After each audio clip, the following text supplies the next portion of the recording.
स्वभाव क्यों भूल जाती है? वो तो परम ज्ञानी है, वो स्वभाव क्यों भूल जाती है?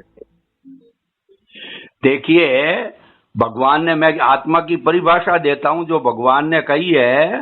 भगवान ने आत्मा की परिभाषा दी है कि उपयोग लक्षणों जीव, जीव मतलब आत्मा, आत्मा का लक्षण कहिए, गुण कहिए, वो क्या है? उपयोग। उपयोग को कहते हैं ज्ञान दर्शन, देखने वाला, जानने वाला, और आत्मा के शरीर नहीं होता है। इसलिए आत्मा केवल जानती है और देखती है, इसके अलावा कुछ नहीं करती है।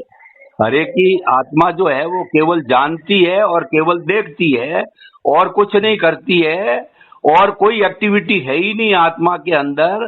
तो आत्मा का तो भूलना न भूलने का प्रश्न ही नहीं है। भूल पड़ती है वो तो शरीर के पड़ती है, क्योंकि उसके अंदर मन है, इंद्रियां हैं, बुद्धि है, वगैरह है। तो भूल पड़ना या न पड़ना ये तो शरीर का विषय है। आत्मा के तो अशरीरी है। आपने कोई विचार भेजा, आत्मा के मतलब आत्मा दृष्टा है, आपके भीतर बैठी है। आपने, आपके मन ने, सुशील के मन ने एक विचार किया कि मैं बहुत दुखी हूं, और पूरा दुखी का पूरा विवरण बताया। तो अगर आत्मा क्या दृष्टा है, अगर आपकी आत्मा सक्रिय है, आपकी प्रतिष्ठित आत्मा जो है वो उस आत्मा से जुड़ी हुई है, तो हमारा वो दृष्टा है ही है, उसका हमको उपयोग होना चाहिए। तो वो दृष्टा तुरंत आपके दुख के विचार को देखेगा। खाली वो देख सकता है, कोई प्रतिक्रिया नहीं कर सकता है, जान सकता है, देख सकता है। आपके विचार को देखा और चला गया, आपके विचार को देखा और चला गया। आपका कोई भी विचार XYZ आया, देखा और चला गया।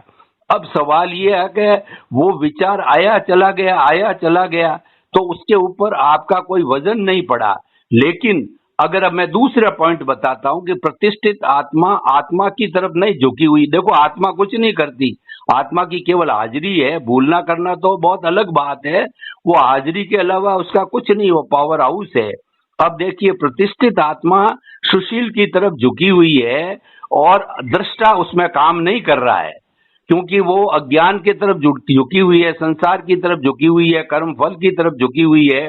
तो आपने कहा कि मेरे को दुख हो रहा है, तो आप क्या है कि वो प्रतिष्ठित आत्मा, आप उसके ऊपर चिंतन करोगे, मेरे को एक्स ने दुख दिया, मुझे एक्स ने जो धोखा दिया, एक्स ने मेरा पैसा खा गया और मुझे नुकसान पहुंचा गया, मुझे दुख हो गया। तो मैं जो है वो उसको देख लूंगा, समय आने पर मैं भी उससे उसको मजा चखाऊंगा। तो ये सारी चीज क्या हो गया, प्रतिष्ठित आत्मा ही करती है।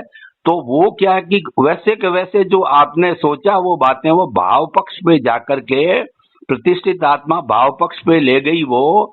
और भाव पक्ष के अंदर क्या है कि मन बुद्धि चित्त अहंकार सबने जो है वो आपने ये विचार जो डाला है और उसका एक पक्का कर्म बना दिया, कॉज पड़ गया।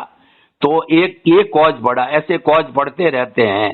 तो आत्मा का तो कोई भूलना ना भूलना कोई मतलब ही नहीं है। आत्मा सिर्फ जानने और देखने वाली है।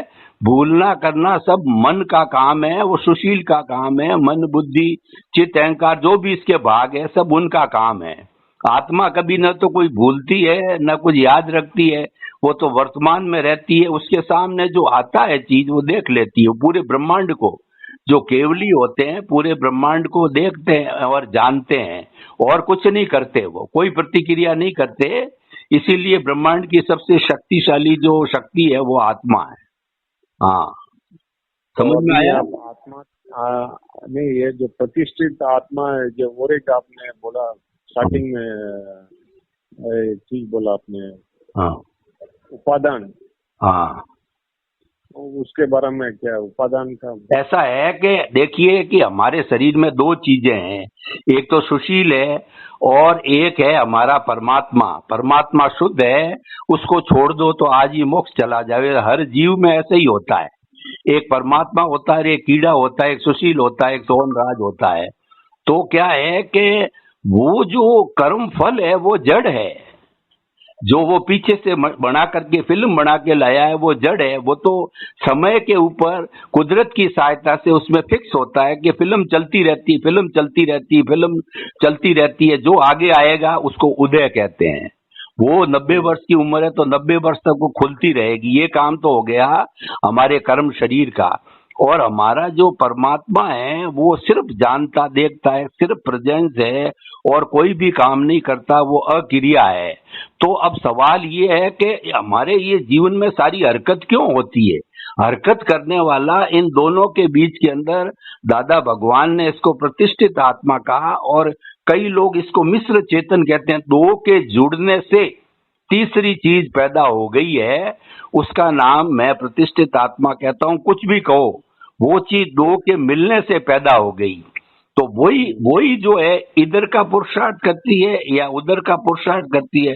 कौन पावरफुल है? सुशील पावरफुल है तो जो है प्रतिष्ठित आत्मा को अपनी तरफ खींच लेगा, आत्मा पावरफुल है तो अपनी तरफ खींच लेगी।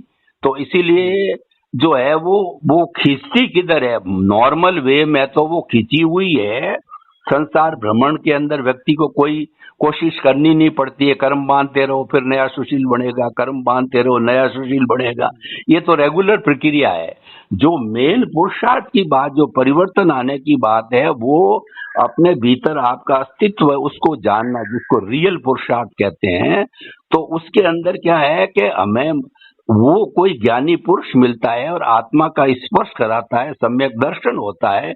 ये सम्यक दर्शन के बाद के अंदर प्रतिष्ठित आत्मा का झुकाव परमात्मा की तरफ होने लगता है। और जब तक सम्यक दर्शन नहीं होता है वो 100% सुशील की तरफ झुकी रहती है, जो जन्म जन्मांतर से हम करते आए हैं। दोनों के मिलने से पैदा हुआ है, वही पुरुषार्थ करता है, दोनों कुछ नहीं करते। जैसे कि आपने बोला तो भाव ऐसा है कि जैसे कि आप मक्खन हम जो बेलनी करते हैं, एक तरफ मिश्र भाव एक तरफ सुशील का जो मिश्र भाव में जो जो मक्खन जो बेलनी करते हैं, जो डोरी इधर उधर है तो वहां से जो निकलता है मक्खन निकल जाता है। इसी तरफ अभी हम जो करते हैं मिश्र भाव से, तो उसका श्रेयांश क्या मिलता है उसमें? हम ना इधर के ना हमने निश्चय नहीं में, ना हमने व्यवहार नहीं में, बीच में है। ऐसा है कि दो नए, आप खुद बोल रहे हो, व्यवहार नए है, उसमें आप स्वतंत्र नहीं हो, परतंत्र हो।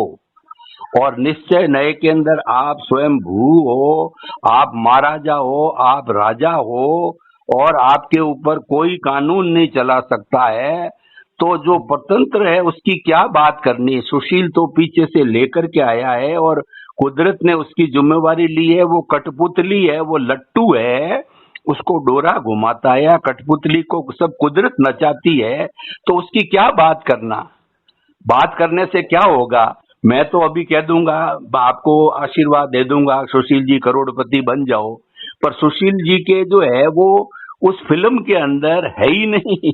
तो कुदरत आपको करोड़पति कैसे बनाएगी? आप तो वही बनोगे जो फिल्म में है। अब फिल्म में क्या है हमको मालूम नहीं है, पर्दा पड़ा हुआ है, और उदय जब वो परिणित होता है जब मालूम पड़ता है। उदाहरण के तौर पर एक पर्दा लगा हुआ है, हम और पर्दे से 10 फुट दूर बैठे हैं, हमारे मन में जिज्ञासा है पर्दे के पीछे क्या है। पर्दे के पीछे मैं धीरे धीरे धीरे धीरे करके पर्दे के पास गया, पर्दे को खोला कि अंदर जो है भगवान की मूर्ति निकली, तो मेरा संशय दूर हो गया, यानी वह उदय हो गया।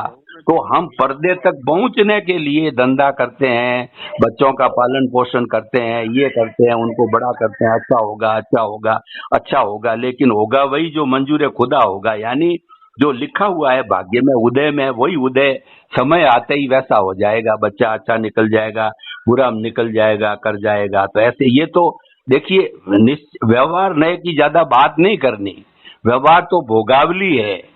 आइए, सत्संग किस लिए? भगवान के लिए सत्संग है। भोगावली की क्या सत्संग करना? वो तो जन्म जन्मांतर से भुगतते आए हैं, करते आए हैं। आप अपना काम कर रहे हो, मैं मेरा काम कर रहा हूँ। आपके पत्नी है, बाल है, बच्चे है, धंधा है, मेरा अपना काम है, मैं मेरा कर रहा हूँ, आपका वो आप अपना कर रहा हूँ। उसकी क्या सत्संग करना? सत्संग तो कोई नई चीज की जाती है। तो जब हमको मनुष्य, आपने अभी जो बोला सही थे, शुद्ध आत्मा, हम साक्षी भाव से ही मैं जी रहा हूँ अभी तो। जो भी है साक्षी भाव से, धंधा में भी सही, परिवार में भी सही, साक्षी भाव में ही रहकर जी रहा हूँ और आचरण भी ऐसा ही करता हूँ।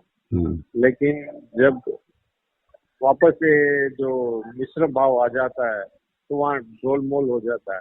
फिर वापस जो होना चाहिए जो हो नहीं पा रहा है, फिर वहाँ मन लग जाता है, फिर वहाँ भार बढ़ जाता है, फिर भी वापस साक्षी भाव से आते हैं। ये जाना आना यही हो रहा है।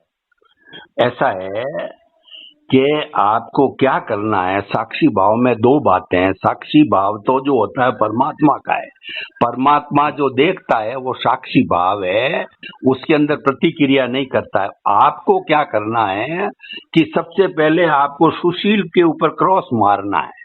क्रॉस मारने के लिए क्या करना है कि सुशील के मन वचन काया की कोई भी प्रवृत्ति हो रही है, उठना खाना पीना उठना बैठना जो भी है ना, वो हो रही है। मैंने आपको क्या कहा कि अध्यात्म को सीखने के लिए पहले कदम को मजबूत करो। वो पहला कदम आपका कमजोर है। आपकी ABCD में आ में अ लिखना नहीं आता है। आपने श तो लिखना चालू कर दिया, आपको नहीं लिखना आता है। पहली पीढ़ी पहली सीढ़ी है, ए आपको लिखना नहीं आता है, बार बार भूलते हो। आपको कितनी बार याद करा दिया कि सुशील के मन वचन काया मैं मेरा सुशील अज्ञान है जो है वो हो रहा है। ये जब तक आप नहीं करोगे, हो रहा मतलब आप सरेंडर हो जाते हो कि कुदरत करवा रही है उसको। कुदरती सुशील को कुदरती रचना मानने का मतलब हो रहा है कुदरत करा रही है, मेरा इसमें कोई भी दखल अंदाजी मेरे करने से कुछ नहीं होगा। ये तो इसीलिए उसको सरेंडर हो जाओ, स्वीकार कर लो कि भाई ये तो हो रहा है। जब हो रहा है तो क्या होता है कि होते ही जब आप मानते हो कि हो रहा है तो आपके भीतर जो जो शुद्ध आत्मा बैठी है वो तुरंत आकर के साक्षी बन करके उस विचार को, जो भी विचार अच्छे आ रहे हैं बुरे आ रहे हैं, जो भी गंदे से गंदे आ रहे हैं अच्छे से अच्छे आ रहे हैं, वो विचार जो है वो हमारे उस दर्शक के सामने आ रहे हैं। दर्शक है हमारा परमात्मा, दर्शक के सामने आता, वो प्रतिक्रिया करता नहीं है। उसने गंदा से गंदा विचार आया देखा चला गया, आया देखा चला गया, आया देखा चला गया, आया देखा चला गया, आया देखा चला गया। तो क्या आपके ऊपर कोई वजन नहीं पड़ा और वो दर्शक नहीं आता है तो क्या करते हो कि आप जो है अपने मन से ही नए नए कर्म के बीज डालते हो। आपने उदय भाव के ऊपर प्रतिक्रिया, ये जो सबसे बड़ी साधना है प्रतिक्रिया विरति की, प्रतिक्रिया को छोड़ना पड़ेगा, स्वीकार करना पड़ेगा कि संसार जो है मैं उसको स्वीकार करता हूँ, कर्म फल को स्वीकार करता हूँ, परमात्मा को स्वीकार करता हूँ। जब तक मैं मेरे माँ बाप को स्वीकार करता हूँ, मैं मेरी पत्नी को स्वीकार करता हूँ, तब जाके काम होता है। पत्नी को पत्नी के रूप में स्वीकार ही नहीं करो तो फिर वो आनंद नहीं आता है, प्रेम नहीं आता। बच्चे को बच्चे के रूप में स्वीकार करोगे तब आप उसकी तरक्की करोगे। बच्चा साला बदमाश है, स्वीकार ही नहीं किया, श्रद्धा ही नहीं बैठी, तो आपकी क्या मदद करोगे। तो स्वीकार करने का अर्थ है कि प्रतिक्रिया नहीं करना। जो भी कुदरत ने दिया है उसको उसको कहते हैं सहज भाव, कहते हैं स्वीकार करना, कहते हैं उसको जो है वो हमारा जो उदय भाव है उसको स्वीकार करना आना चाहिए। क्योंकि वो नहीं करोगे स्वीकार तो वो तो स्वीकार ही है, ऑलरेडी होगा भाई जो भीतर है। तो हम क्या है कि स्वीकार नहीं करते हैं, मालिक बनते हैं। मालिक बनते ही नए कर्म के बीज पड़ते हैं। हमको मालिक नहीं बनना है, हमको तो दास बनना है, गुलाम बनना है कुदरत का, और कुदरत का चरण रज करनी है। जैसे गुरु की चरण रज को लोग लेते हैं, सिर पे लगाते हैं, तो वो आस्था है, आस्था पैदा करनी है कि मेरी माँ है, कुदरत माँ है, मेरी नहीं सबकी वो है ही है। आप मानो या न मानो, समझ ब्रह्मांड की माँ कुदरती है, जो ना आपने डेफिनेशन समझी है, पर हम मानते नहीं। हम कह रहा हूँ मैं कर रहा हूँ, बार बार कह रहे हैं सुशील कर रहा है, सुशील दुकान जा रहा है, सुशील की पत्नी है, सुशील का धन है, सुशील के ऐसे हो गया, सुशील के ऐसे हो गया। अरे भाई सुशील कुछ नहीं है, सुशील तो कठपुतली है। फिर भी कहता नहीं मैं तो कठपुतली नहीं हूँ। डोरा, वो डोरे की सहायता से लट्टू घूमा तो घुमाया तो डोरे ने, लट्टू कहता है कि मैं घूमा, हाँ भाई तू घूमा, वो रिस्क लेता, उसको सच्चाई क्या है कि डोरे ने घुमाया। उसको सुशील को चला रही है कुदरत, लेकिन वो कहता है नहीं मैं तो खुद मालिक हूं, मैं खुद करने वाला हूं, मैं मेरा। ये अज्ञान है, अहंकार, ये नकली मैं है। उसको नहीं छोड़ोगे तो जीरो है, आप कभी भी तरक्की नहीं कर सकते। और हम करते आए जन्म जन्मांतर से, अहंकार के कारण ही नए कर्म बीज पढ़ते हैं, फिर नए पढ़ते हैं, फिर नए पढ़ते हैं, घूमते रहते हैं। जो ज्ञानी पुरुष जो के संपर्क होता है वो अहंकार पे चोट करता है, अहंकार को धीरे धीरे धीरे धीरे डाइल्यूट करता है, उसको हल्का हल्का पटकता है। आपको भी कोशिश करनी पड़ेगी। और जो ज्ञानी पुरुष जो है आपका जो अभी दादा आपने डाइल्यूट के बाद बोला तो कल परसों एक भाव आया, जैसे कि प्लेन गोबर है तो गोबर है और एक गोबर है अंदर माँ हीरा डाला हुआ है, लेकिन वो द्रव्य वो एकदम जो है ही है, जो गोबर है ही है, डायमंड है डायमंड, वो द्रव्य जैसा है, उनका गुण ऐसा ही है, गोबर का गुण ऐसा ही है। जैसे कि और एक गोबर के अंदर सोना डाल दिया, फिर सोना अंदर उनका द्रव्य उनका गुण ऐसा ही है, बाहर का ऐसा ही है। जैसे कि वे जो वैसा है वैसा ही है, वैसा है वैसा ही है। लेकिन डाइल्यूट होंगे तभी मालूम पड़ेगा क्या है करके। जो डाइल्यूट करने का कला है वही सीखने का है। हाँ, डाइल्यूट करना सीखो। डाइल्यूट सरेंडर बिना डाइल्यूट नहीं होता है। जब तक आप अपने गुरु को गुरु नहीं मानोगे, गुरु को मानना उसको श्रद्धा कहते हैं। जब भी भगवान ने क्या कहा कि सम्यक ज्ञान दर्शन चारित्राणी मोक्ष मार्ग है, तो सबसे पहले सम्यक दर्शन आना चाहिए। सम्यक दर्शन को श्रद्धा, जब तक श्रद्धा नहीं आएगी तब तक हमारा विकास नहीं है। और श्रद्धा जो मुक्ति की बात करते हो तो श्रद्धा परमात्मा के साथ होनी चाहिए। और सदगति की बात करते हैं कि हमको अच्छा मनुष्य जन्म मिले, देवगति मिले, तो फिर हमारा गुरु वो रास्ता बताता ही है, वो श्रद्धा करनी चाहिए। श्रद्धा बिना कुछ नहीं होगा। ये आप जो बोल रहे हैं ये सब जो मिथ्यात्व है, हाँ, तो मिथ्यात्व के हिसाब में जो जन्म मरण का है वो कम करना पड़ेगा और सही इसका जानना पड़ेगा। ओके सही, ओके जय जी। सही।